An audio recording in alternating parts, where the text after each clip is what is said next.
Greetings everyone, my name is Altairyan and I will be your game master. What you're about to experience is an interactive story, my friends, originally written by me, but navigated by you. The concept is really simple. I write the story or the scenario, and at certain intervals or time points or important crossroads, you get to decide what happens. Every single Monday, there will be released a about 5-minute episode. Simultaneously, I will also release a poll on the community tab on my channel, where you can vote after the story how the story will progress. Grab a popcorn, grab a drink, grab whatever you desire, and let's jump into the story of Lizzy, the last sorceress. The story is set in a large city called the Lost Beacon of Hope. A vast metropolis consisting of multiple skyscrapers reaching far above the clouds. All of them connected by bridges and cable cards, creating this weird web of metal, wires, and light billboards. Beautiful, one might say, yes, but not everyone agrees with this opinion, as those who are rich and wealthy can afford to live high above the clouds, there where the air is fresh and the sun warms the skin. But those who cannot afford it are forced to live below the cloud level. Here the air is thick, and the temperature is cold, and the streets are ruled by crime and the everlasting desire to rise another level. Here on ground level is where we dive in as we see Lizzy and Idris are dashing through the streets of the Salvage District, characterized by graffiti on the walls, a vast amount of scrap and junk lying all over the streets, and just that flickering of the neon lights. Lizzy looks back to see as the two law enforcer drones are following them relentlessly. With panic in her eyes, she screams, "Idris! They're catching up on us!" Hearing his sister's warning call, Idris suddenly dashes to the side, poof, shoulder bashing a steam pipeline, poof, breaking loose, releasing the steam, filling the alleyway, completely blocking the vision of the drones.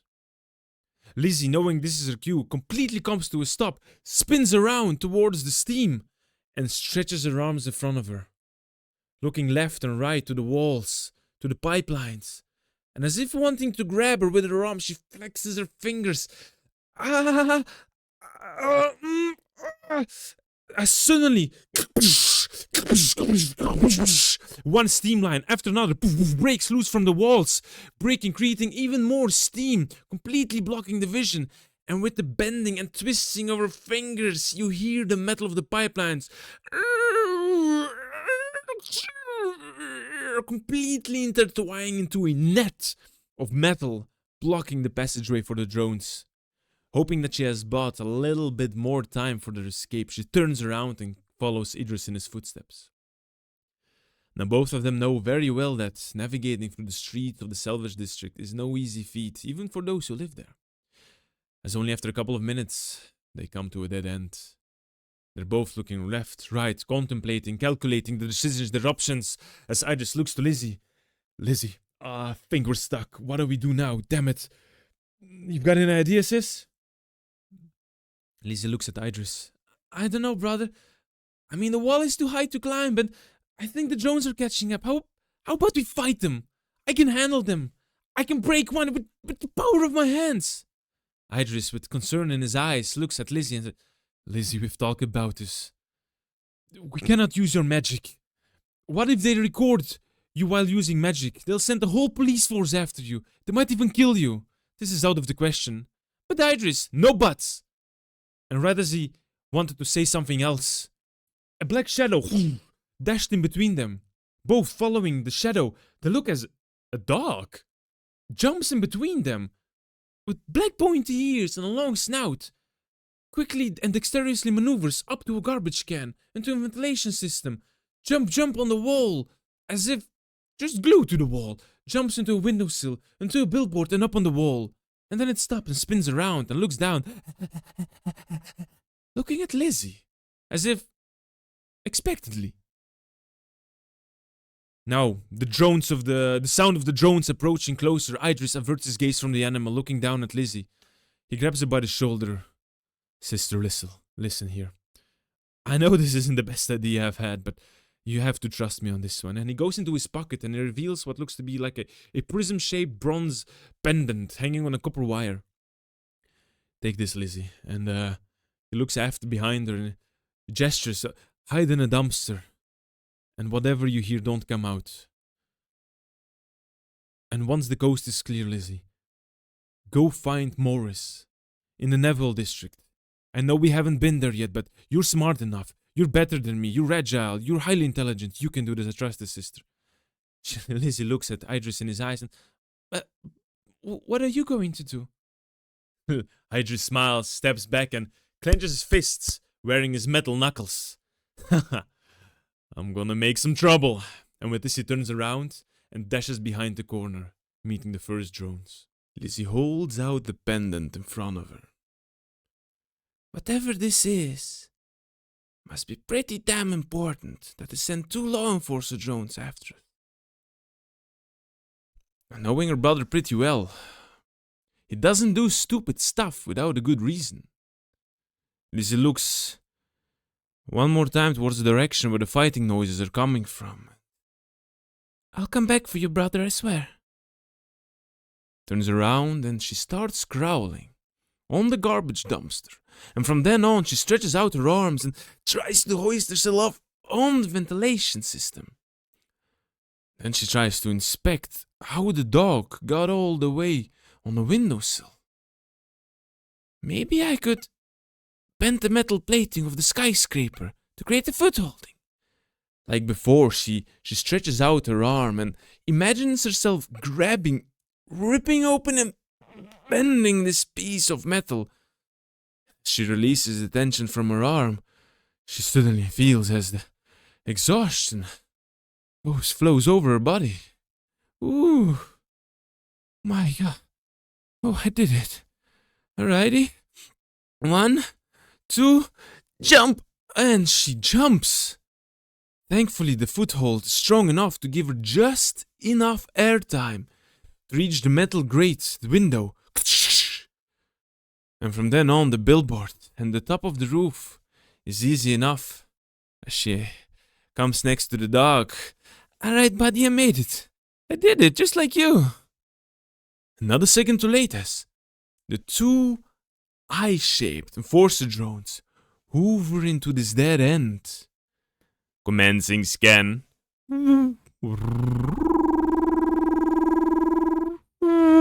Scan complete. No life sources detected. Commencing transport suspect.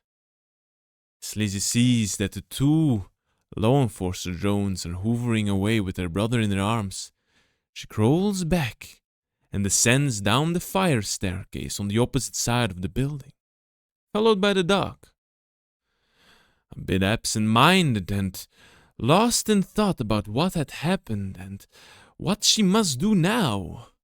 It is only after 15 minutes of walking that she realizes that the dog is still following her. Oh, buddy, I'm so sorry, I forgot you were here. Why are you still following me? What is it that you want? And how did you jump up that wall previously? I've got so many questions, no answers. Are you hungry by any chance? I'm starving. Hearing the words hungry, the dog's jaw open up, revealing the long, drooling tongue. Right, buddy. I guess that's one question answered. Let's go get something. Making a small pit stop at the market district, she buys a couple of basic things, as a large fabric which she uses as a scarf to hide a little bit of her identity, and a big hat to hide her hair in. She buys a cup of noodles for herself and a big juicy meat for the dog. Weird enough, the dog refuses to eat and keeps on bumping against her hand with a sense of urgency. Feeling the dog unsettling behavior, Lizzy tucks away the meat and starts following. They pick up the pace slightly as the dog starts to run in front of her, guiding the way through the streets, further and further to the edge of the district, to what seems to be a construction area for yet another salvage factory. Trying to sneak by the workers and the heavy machinery, the dog leads Lizzy to a, I would say, a bridge area underneath where there is a crack in the wall, reveals a small cave opening. Right in front and right before entering, Lizzy stops, hesitates, goes into her bag and gets out a small flashlight, which she always carries with her. She steps inside. Immediately after a couple of steps, she notices that she is stepping on water. Every step, not too deep, yet concerning. After a small minute, I would say, of going in deeper through not too difficult of a cave system, the dog comes to a halt and starts digging in a puddle. Heavy, faster and faster, looking at Lizzy. What is it, buddy? What's wrong? Lizzy tries to inspect with her lamp, with her light. She notices that this part of the cave system has collapsed, probably caused by the works up above. It is then when the adrenaline shoots through her body, and a sense of urgency rises, as she hears just behind this wall a small howl. Oh, oh. Not sure if she can clear the rubble with magic, Lizzy drops down to her knees in the water and starts to clear the rocks with her own hands, moving them one by one, carefully. As she very quickly realizes that even moving one rock wrongly out of the way could cause the whole thing to collapse even more, resetting her progress. About 20 minutes in, she has figured out a method to still stabilize the rocks while creating a tunnel just large enough for her to possibly crawl through and save the little puppy. Alright, it's going good. It's going good. I can do this. I can do this. She tries to reassure herself as suddenly the whole cave starts to shake and rumble. Small rocks are falling from the ceiling. New cracks are revealing themselves in the walls, and that one thing Lizzy was afraid of is happening. Seems that the construction works above have hit a pipeline or two, and now water is seeping in through these cracks faster and faster. The dog is barking louder. The noise of the construction works make it very hard to concentrate. And the water, the murky water, is filling in the tunnel she just created. Cold, wet, exhausted, hands bruised and bleeding, but she's still very determined. She drops down to her belly, attaches the lamp under her head, and starts crawling through into the tunnel, already partially submerged. With head above the water, she just clears the final rocks, revealing a small dark area. And barely distinguishable right in front of her, a pitch black little puppy, not more than 7 months old, with just those bright eyes reflecting in fear. She grabs the dog under her arms, looks back, and the tunnel is already completely submerged. Alright, little one, you're gonna have to hold your breath with me now. On the count of 3, your mama is waiting. Are you ready? 1, 2. Lizzy dives back in and starts to swim back to the opposite side. Luckily enough, the lamp is water resistant and reveals the path. As she emerges, she sees as Mama Dog is jumping happily while seeing her puppy with her. Water, now above knee level, makes it hard for Lizzy to move further, and the noise of the works above are intensifying.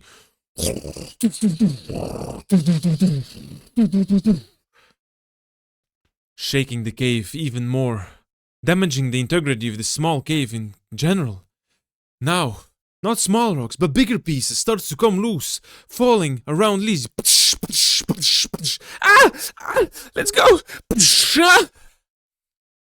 Trying to avoid and keep her balance, Lizzy does not notice as one head-sized boulder hits her right in the back. Her vision goes blank. She drops the puppy, and the boulder pushes her under the water.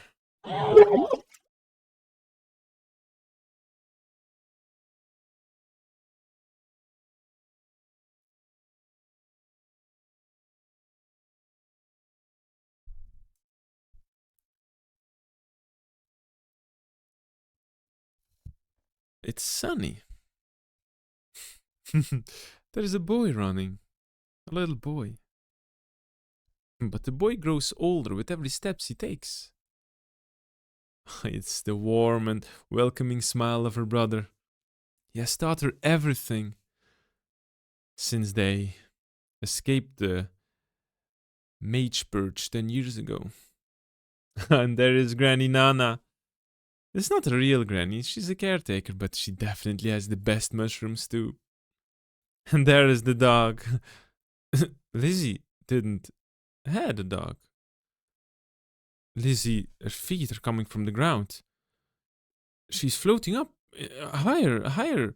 She's floating faster, higher above the city, above the clouds. She's in space. She sees stars, millions of them. The star seems to be coming closer, approaching closer around her. And suddenly, they connect.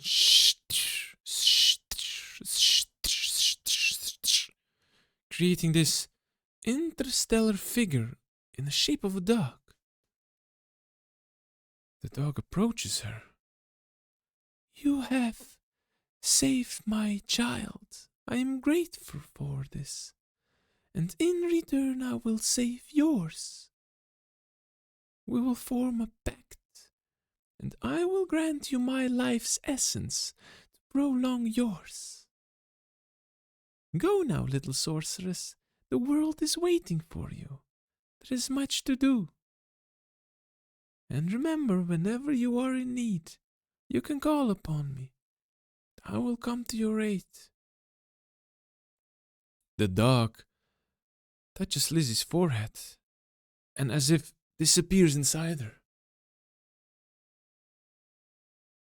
The space guy disappears. She's suddenly in the clouds. She's falling down faster and faster. Ah! She sees that she's falling down into her body.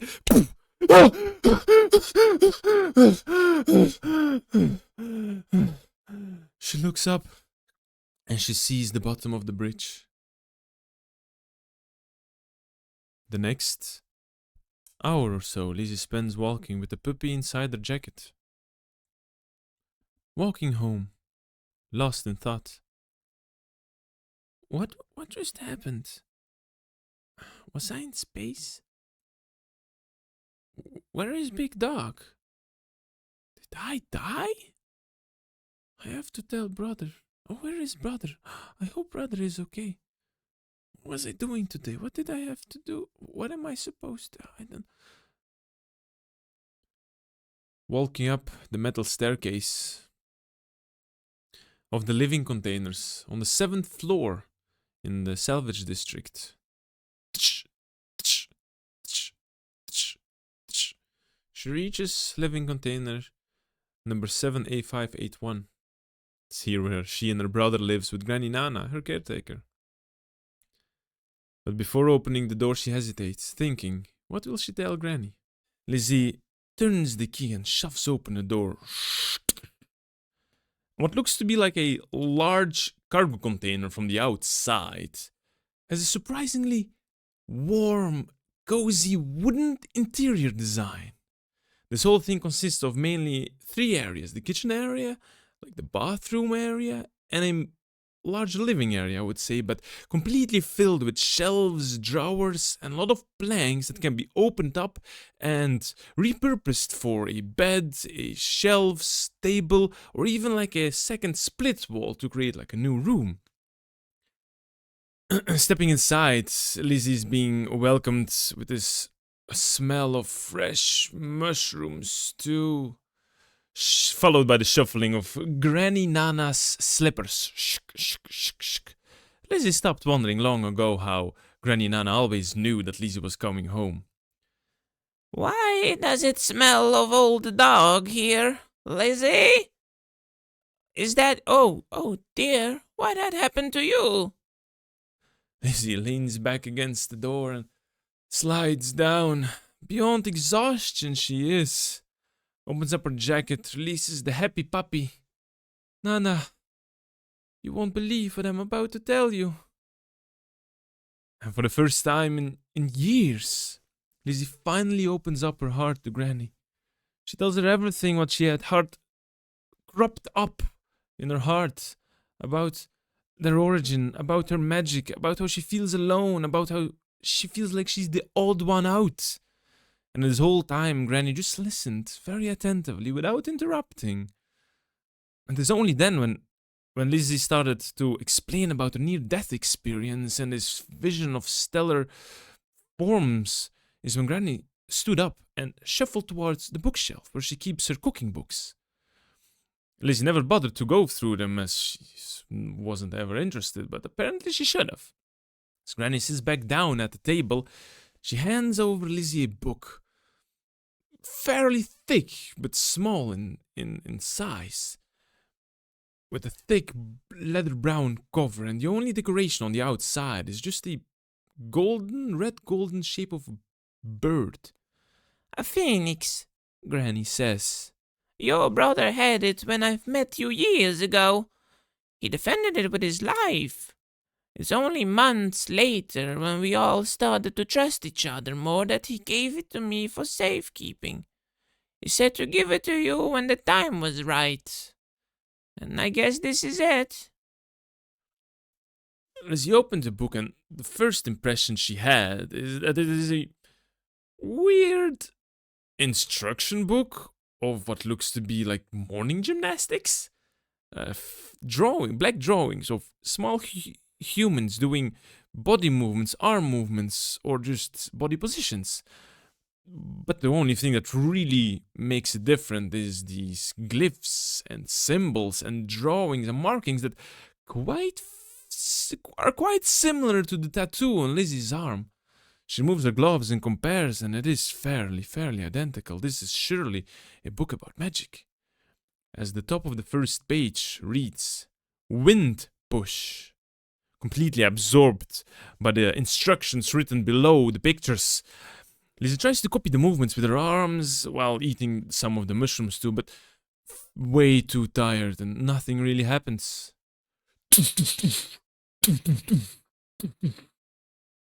Oh dear, who is this so late? I'll open the door, darling. You keep eating. Shuffling to the entrance, Lizzy hears how Granny Nana shoves open the entrance door. And a deeper human voice speaks. Good evening, madam. Apologies to bother you so late. Might you be the legal guardian of Idris Kemalai? Yes, that's me. That's very good. See, this young lad is being accused of theft of highly classified government property. He's in big trouble, madam, and his punishment might be life sentence in jail, or even being exiled to the winters outside the city. We, of course, would like to prevent such needless measures, so we would like to return the property he stole. Is his sister at home by any chance? It seems she might have known more. No, she's not home. Thank you, good evening. Oh, okay, I guess those wet shoes over there. Explain it. All right, I'll go get her. You wait here. It's too cramped inside for all of you. Panic in her eyes, Lizzy looks at Granny coming back into the kitchen, and Nana whispers, Playtime is over, my dear. Escape through the garbage chute. You'll land safely at -1, the disposal tunnels, and take the book with you. I'll keep the puppy, though. Don't worry, we'll be good.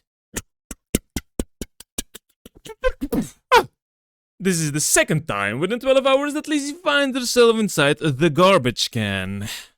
This time she recognized some of the garbage bags as being of her own, as this chute which she just glided through connects all these living containers above together, and they all end up here in level -1, the disposal tunnel. Crowded with disposal drones flying around and clearing garbage, and lit with this orange industrial LED light that just uncomfortably spread out now and then. These white, very smelly, concrete tunnels create this maze, impossible to escape, if not thanks to these colored lines on the walls, with names above them, of course, indicating routes to follow. Orange for engineering, green for robotics, black for disposal, and blue navigating to the nearest exits in the living area around the city. Having been down here multiple times, Lizzy tries to gather all her strength she has left, if any at all, and to follow the green line towards robotics.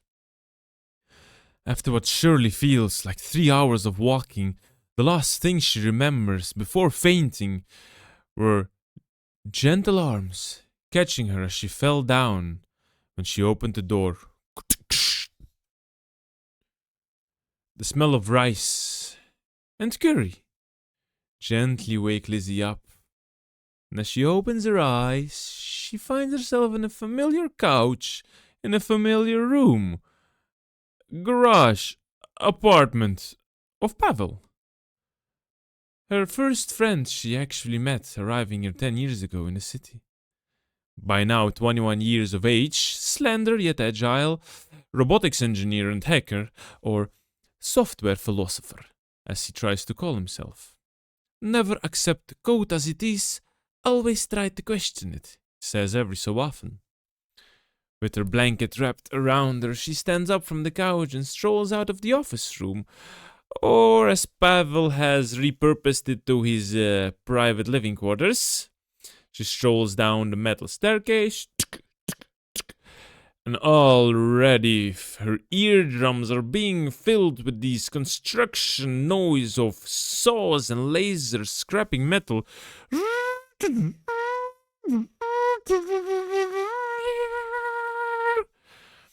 She opens the large industry doors.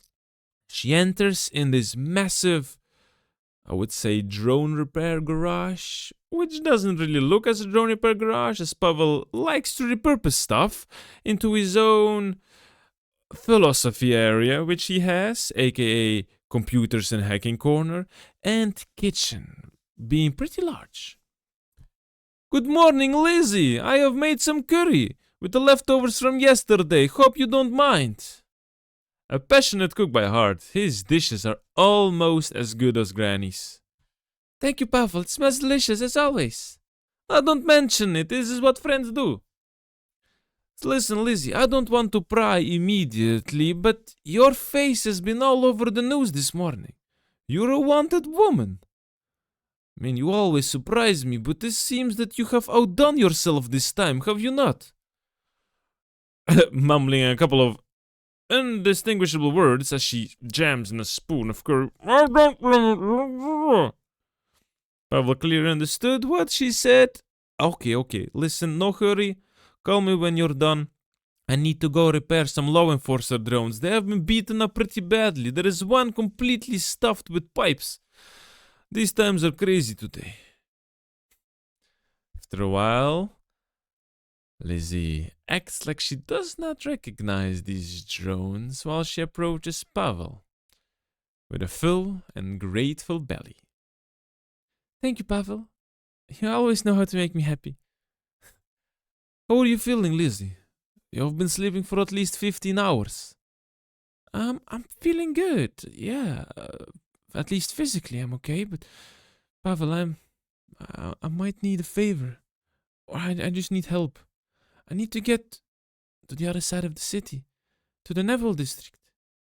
The what? The Neville district, Lizzy? Why do you want to go there? This is corporation territory. It is on level 75.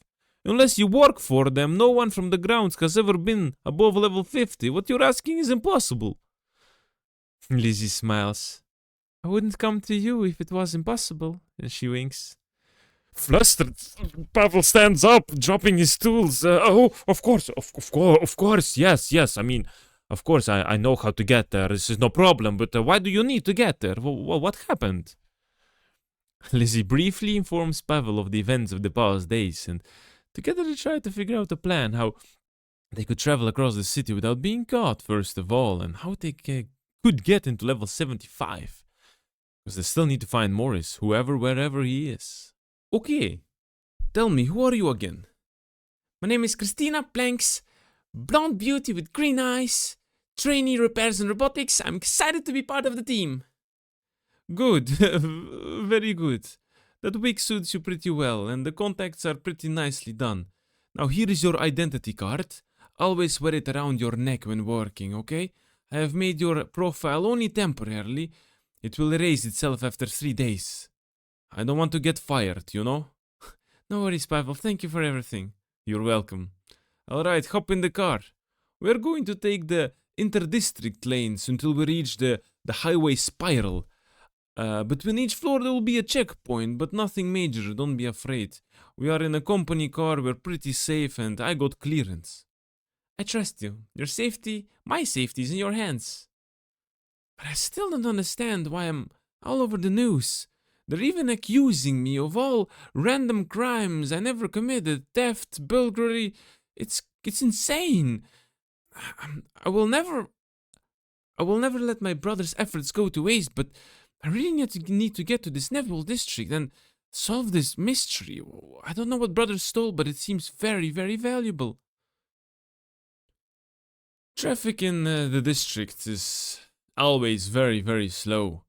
With the ever-growing population, streets are more and more filled with pedestrians, people on hoverboards, e-bikes, and mainly also filled with construction works, slowing traffic down drastically. Lizzy has actually never traveled far ever since she got into the city. It was only when Pavel got his first job with a company car that he actually started to explore around a little bit, seeing the beauty of the city. Or maybe escaping the daily life of the ground level. Having a company car has its benefits as well as priority on the roads, as drones are the ones that keeping infrastructure intact. They're maintaining buildings, factories, do most of the heavy lifting, and even run some shops. Humanity never has implemented the use of AI, fearing they would lose control of the machines they build. Only a few implementations here and there, like in closed circuits, so AI does not spread out. Another 3 hours on the road. Sightseeing, laughing, reminiscing, talking about past memories, but mainly listening to music. Ever since Pavel got this company car, they were granted access to the radio stations of the levels from above. It is in this car that Lizzy, for the very first time in her life, heard what they call classic music. She cried her eyes out. For hours, the very first time she heard a sad violin piece. Since then, Lizzy became pretty obsessed with the sounds and was bothering Pavel every single day for years, begging him to take her for a drive so she could listen more to this beautiful music. Another 30 minutes later, and they suddenly come to a halt in a traffic jam at the border of the Forge district. Pavel opens the door and steps outside, tries to see what's holding them up, but it's too far to see. He shouts to a random pedestrian, "Hey, old man, what is holding up front?" I don't really know. It seems that the police force is doing some searching. They're checking every car, and then bother asking what for. Best not to stick your nose into business where it doesn't belong. All right, thank you. No, you're welcome. Do you think they're searching for me? What do we do, Pavel? I don't know, Lizzy. I mean, let's assume the worst, that they're searching for you indeed, but I'm very confident in my skills, and the identity card I made for you is foolproof, no worries. You just make sure you keep your act together. An hour, a very slow hour passes by. Another very slow hour passes by. They're about in the next 10 cars to be checked by the police force, as heavily armored figures wearing helmets with those black visors and energy rifles hanging on their sides pass by the cars, one on each side, patrolling, requesting documents with deformed voices hiding their identity. Behind them are following these eye-shaped law enforcement drones, scanning the vehicles for threats and identities. Now about 6 cars in front of them, both Lizzy and Pavel are having this cold sweat, uncomfortableness. Chills are running up their spines.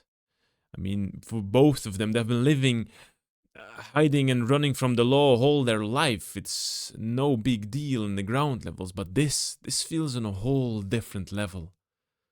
Moving back and forth on their chairs, looking around, trying to see what these heavily armored figures are doing. They suddenly see a flash, white, blinding them completely. An intense shockwave follows. The shattering of glass. A heatwave accompanied by the loud noise, making their ears ring.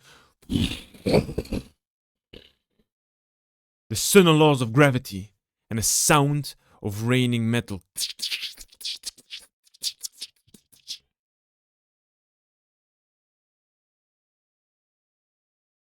Lizzy opens her eyes. She's hanging upside down. Their car is flipped over. They're partially inside a building. She touches her face. She feels as glass is sticking inside her flesh. Still confused and dazed, she tries to puzzle together what happened. Pavel, I think an explosion happened. Pavel, are you alright? Pavel. Lizzy looks to the side, only to see the decapitated body of her childhood friend. Seems a large piece of metal right through the window, killing him instantly. Panicking, she unbuckles herself, falls down, crawls out of the car, hyperventilating. Blood surging through her veins, head beating. She looks around. Everything seems to slow down. The fires are spreading, buildings are burning. Cars and human parts are scattered all over the area. She hears screaming in the distance, shouts for help. Help! A mother and a child stuck in a burning car. Buildings crumbling down. Lizzy looks back, sees the body of Pavel in the car. She pukes. Holding back her tears, Lizzy rolls up her torn sleeves and starts moving her arms in a semicircle, as if trying to grab as much air as possible. She then takes a side step to the right, and from her chest pushes forward, both hands, feeling this magical energy surge through her veins. She tries to cast the new magic spell she tried to memorize while driving in the car, Wind Push. But the imprinted image of her best friend's lifeless body disrupts her concentration, resulting in only a faint breeze. Shouts and screams from people all around her are getting louder and louder. People are begging for help. The fires are spreading out, and it seems a couple of drones have survived the blast and are now roaming around, recalibrating and launching their disaster protocol. Eyes blurry. Emotions are taking over irrational thought. Drowning in sadness and loss. In defeat, she falls on the floor on her knees, both hands clutching her heart. It hurts. It hurts so much. As her heart is beating faster and faster and faster. Lizzy cannot hold in any longer. She releases a feral scream. I'm fucking tired of this world! All the pain and agony she had endured through all these years let out. Now rage fills her blood. Her heart rate has dropped to a steady and solid beat. She's slowly standing up, one hand on her knees. Her bright red hair is beginning to lift and float in the air. Her pupils have gone narrow, animal-like. Small stones and pieces of metal are starting to levitate around her. She positions herself again to recast the wind push spell, moving her arms in a circular manner. Now the wind is visibly being drawn around her, compressing densely right in front of her chest, forming this small spinning sphere. this sudden confidence, this sudden infinite stream of power. It feels good. It feels so damn good. Wanting to taste this the capabilities of this newfound power, Lizzy takes another position. She suddenly shifts, her feet both shoulder width, slightly squatting. This small sphere of wind still in front of her chest. She stretches her arms sideways, turns the palms inwards, and slowly, with a lot of resistance, she moves them closer and closer towards each other. Wind continuously being pulled into this small sphere. Lizzy starts to scream. She tries to get closer and closer, making the ball spin faster. Ah! Ah!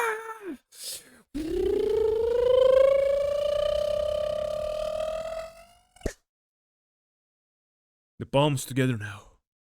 Lizzy looks up at the fires and she says, "Wind, Nova!" An intense shockwave of wind gets released from within her palms, passing over the building so fast, so intense, taking away all the oxygen in the vicinity, instantly taking out the fires. Underestimating her newfound power, she suddenly sees how the buildings here and there starts to collapse from this sudden and unexpected push of wind. And without realizing, at such a great speed, one might call it teleporting, Lizzy suddenly hovers in the middle of the ground, just above the floor. Now that her telekinesis powers have been amplified 100-fold, easily from a distance, she starts to rip open the jammed doors of the car, releasing the trapped mother and a child, stops the stones from falling on an older man trapped in a building, pushing them to the side. She keeps spinning around in the air, looking left, right, two hands working autonomously, lifting rocks, bending metal, saving people, as many as possible. And then, a sudden, piercing pain in her right palm breaks whole her concentration. Lizzy falls to the ground. Ah! She grabs her wrist. Pain comparable to 1,000 piercing needles, almost making her faint. She looks and sees as this black tattoo on her palm starts to spread, snapping, growing, and wrapping herself as a snake around her forearm. Stopping halfway. As the pain subsides, she hears... Scan complete. Entity identified. Highly dangerous suspect. Class 9. Commencing lethal extermination. To the left of her, about 10 meters away, two eye-shaped drones are starting to transform like a puzzle, revealing these heavy calibrated machine guns. And from within the half-destroyed building in the distance, she hears another voice, a deformed human voice, coming from those heavy armored human figures. "Lay down on the floor with your face down, hands on your head, or I'll leave a hole in your chest." A surge of raw magic fills Lizzy's veins again. The same almost uncontrollable power beyond imagination. Her eyes narrow again. And just before the drones open a full salvo of these heavy caliber machine guns, something in Lizzy triggers. I don't know, a silent voice, a feeling, maybe a primal instinct. And without realizing, Lizzy speaks out a verb, an incantation, you might say. Hark, Rana. Stones the size of a door, pieces of metal, car parts, and just everything that is not fixed to the ground starts flying towards Lizzy, layering upon layers and layers, floating around her, creating this ball of armor. And then...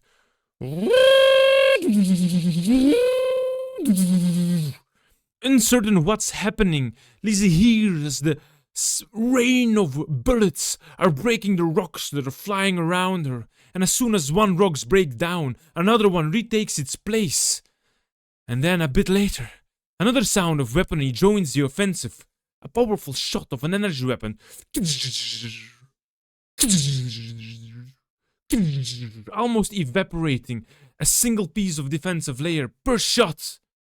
Lizzy tries to focus, to find an opening to counterattack these drones, and every second that passes by seems like a minute. Damn it! Don't I run out of bullets? The layers of debris around her are getting thinner and thinner. She can feel as the magic is starting to drain her strength. The pain in her right arm is slowly coming back. And Lizzy bites her lip. Damn it, there's not much time left. And then there is the moment. That's it. The drones need to reload. Lizzy opens up one side of the projective ball, facing the two drones. With her right arm, she motions one of these floating pieces of metal. She spins it so fast it becomes like a circular blade saw.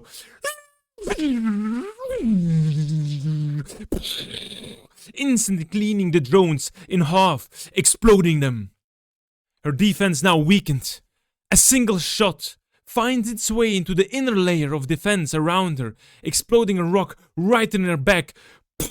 The small stone pierces right into her flesh. Lizzy descends to the ground, hurts, bleeding. Her hair falls normally. She regains her human-shaped eyes again, and this piercing pain of 1,000 needles are back in her arm.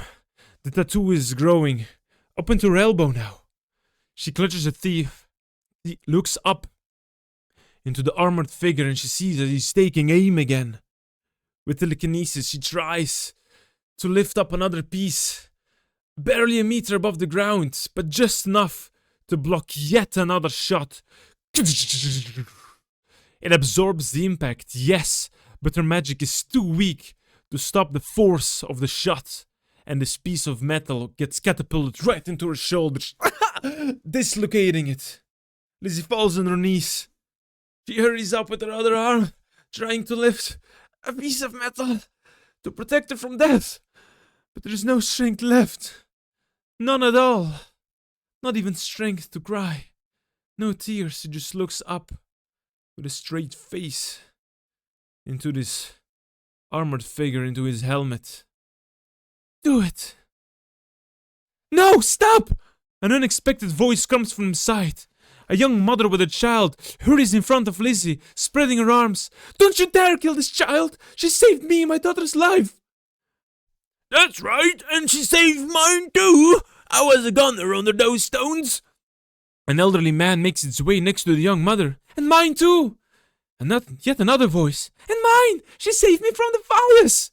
More and more people that were trapped in this horrific catastrophe join in front of Lizzy, making a human wall between her and the armored figure.